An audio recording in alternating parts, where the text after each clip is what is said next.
সন্ধেবেলা আর হোমস্টে থেকে ভিউটা ঠিক এরকম লাগছে এখন। নিচে দেখো জোনাকির মতন আলো এখানে জল করছে। সকাল থেকে তো তোমাদেরকে দেখিয়েছি প্রচুর ওয়েদার খারাপ ছিল, প্রচুর সারাদিন বৃষ্টি হয়েছিল, এখনও মানে হালকা হালকা সেই জল পড়ছে ছাদ থেকে। আর কিন্তু নিচের দিকটা এখন অনেকটা ক্লিয়ার হয়েছে, যার জন্য দেখো এত জোনাকির মতন সুন্দর দেখাচ্ছে ওই পারের পাহাড়গুলো।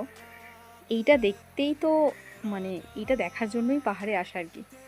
আর এপারে দেখো অলরেডি লাইট জ্বলে গেছে সব বাড়িগুলোয়। আর উপরে দেখো, উপরে ইচ্ছেগাঁও, সেখানে লাইটগুলো জ্বলার পর মনে হচ্ছে যেন কেউ আগুন জ্বালিয়ে দিয়েছে, ধোঁয়ার মতন আগুনের মতন যেন দেখা যাচ্ছে। দারুণ দারুণ লাগছে ইভিনিং, অসাধারণ সন্ধ্যাবেলা।